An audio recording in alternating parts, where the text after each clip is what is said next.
नमस्कार मित्रांनो, लग्नानंतर होईलच प्रेम या मालिकेच्या आजच्या भागामध्ये आपल्याला असं पाहायला मिळतं की रम्या काव्याला म्हणते की काव्या 24 तास केव्हाच संपले. तुझी बहीण माझ्या आईवरचे आरोप सिद्ध करू शकली नाही. आता तिने हे घर सोडायचं.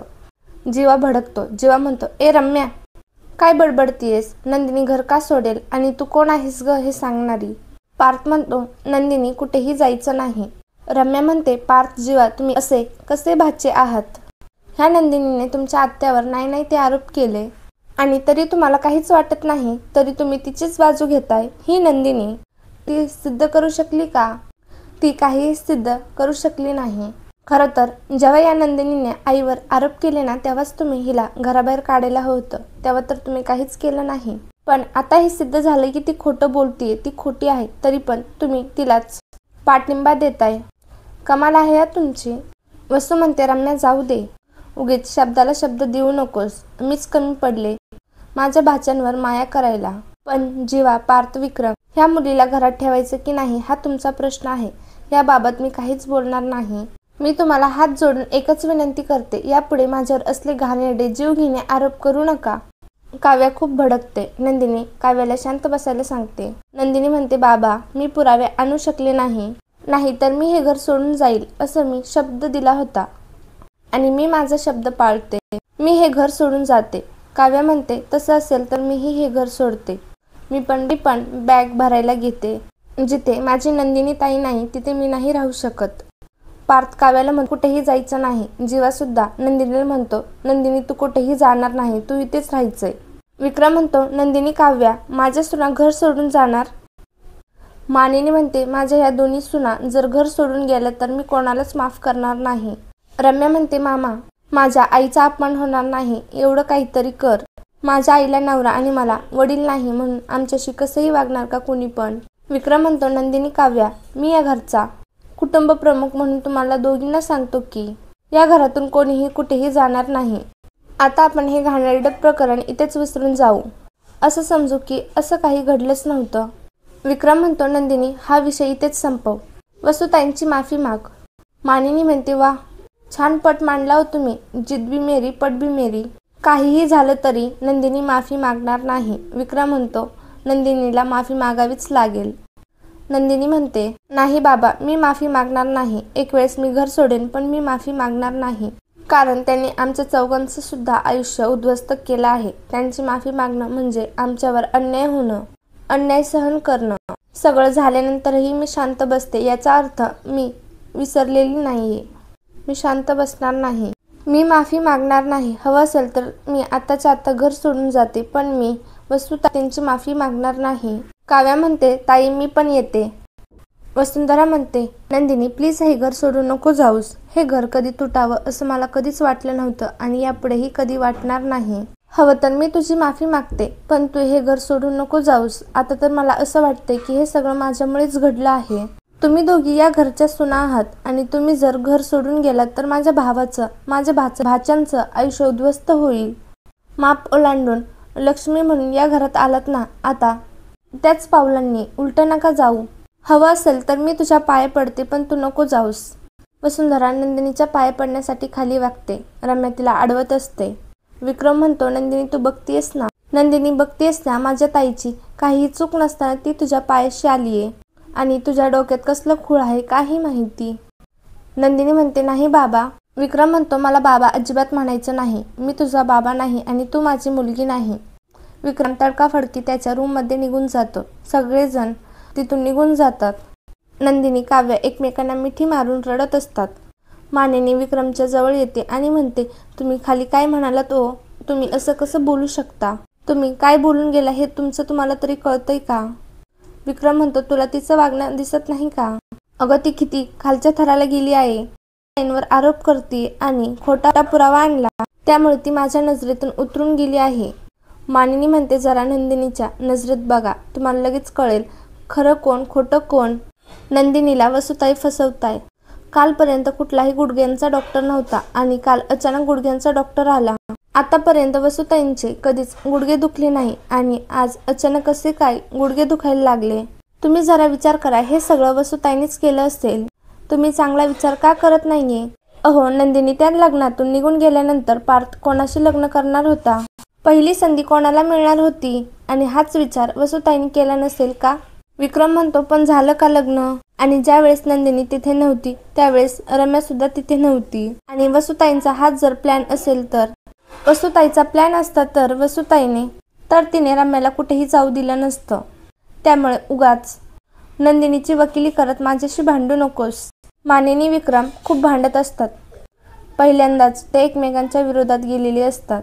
त्यांना एकमेकांचं वागणं बोलणं पटत नाही. त्या दोघांमध्ये खूप वाद होत असतात. मानिनी विक्रमला पटवून देण्याचा प्रयत्न करत असते की नंदिनी किती चांगली आहे, नंदिनी आजपर्यंत किती चांगलं वागत आली आहे आणि त्या उलट वसुताई नंदिनीच्या विरुद्ध वागत आल्या आहेत. घरात किती नाही ते तमाशे केले आहेत.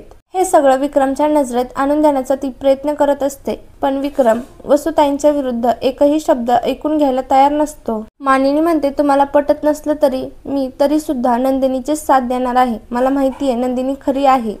मानिनी तिथून निघून जाते. तर इकडे काव्या आणि पार्थ त्यांच्या रूममध्ये आलेली असतात.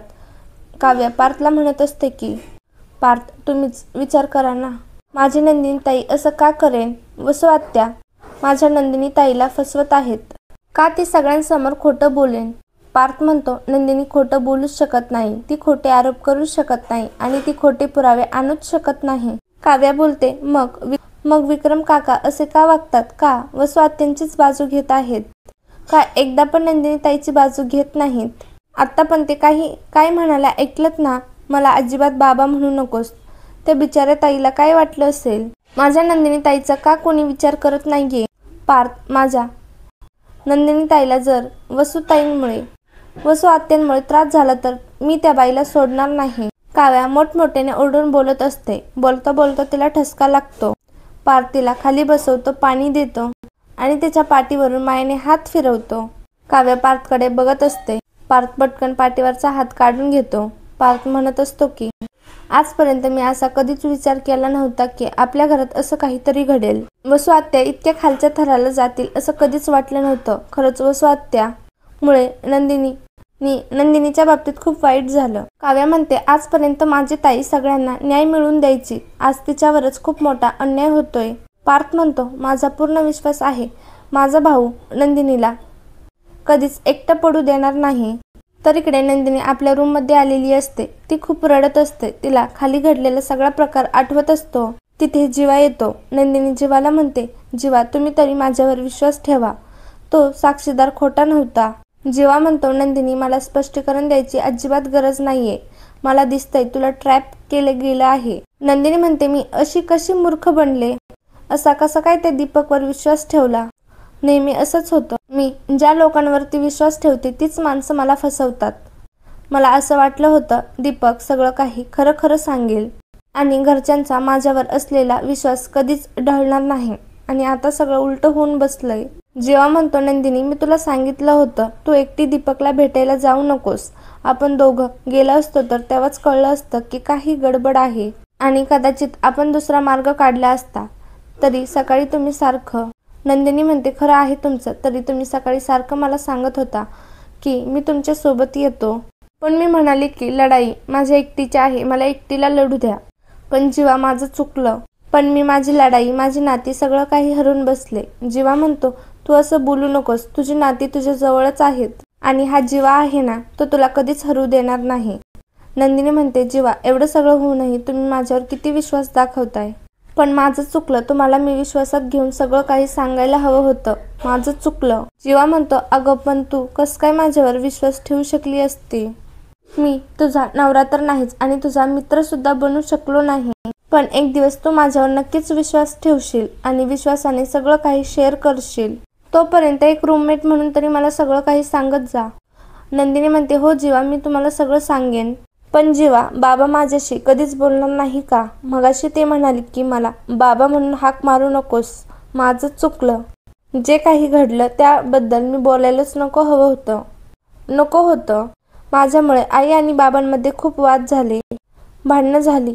मी खरंच खूप चुकीची वागले. जीवा म्हणतो, नंदिनी तू जे काही केलंयस ते सगळं बरोबर केलं आहेस आणि बाबांचं जास्त काही मनावर घेऊ नकोस. त्यांच्या बहिणीवर आरोप झाले म्हणून ते असं चिडले, म्हणून ते असं बोलले. आणि तुलाही माहितीये बाबा सहसा चिडत नाही आणि त्यांचा राग शांत झाला की ते स्वतःहून तुझ्याशी येऊन बोलतील. त्यामुळे तू शांत हो. प्रत्येक गोष्टीचा स्वतःला त्रास करून घेऊ नकोस. काही वाटलं तर मला सांग, मी आहे इथेच. सकाळपासून तू काहीही खाल्लं नाहीस. मी तुझ्यासाठी खायला काहीतरी आणतो. नंदिनी म्हणते, नाही नको. जेव्हा म्हणतो मी विचारत नाही, मी आणतोय. जसं तू माझ्यासाठी आणलं होतं तसं मी तुझ्यासाठी आणतोय. नंदिनी खाण्यासाठी नकार देत असते. जेव्हा म्हणतो, नंदिनी आधीच तू खूप मोठ्या प्रेशर खाली जगतीये. त्यात स्वतःला त्रास होणार नाही असं तरी कर. नंदिनी म्हणते, आता माझ्या घशाखाली काहीच जाणार नाही.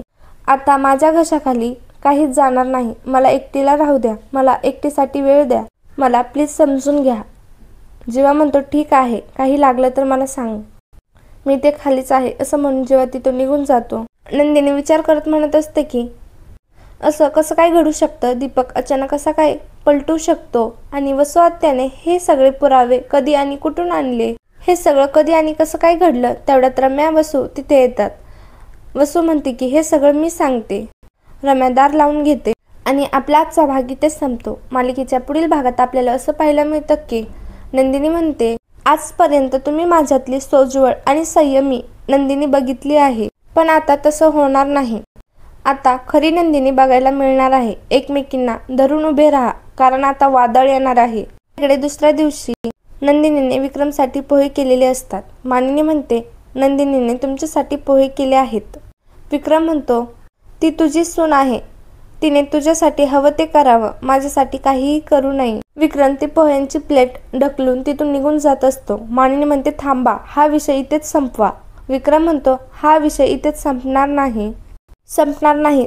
या घरामध्ये हा विषय कोणासाठी कधीच कुठेच संपणार नाही. विक्रम मानिनी यांच्यात पुन्हा वाद सुरू होतात. असेच मालिकेचे पुढील अपडेट पाहण्यासाठी चॅनलला आता सबस्क्राईब करा. धन्यवाद.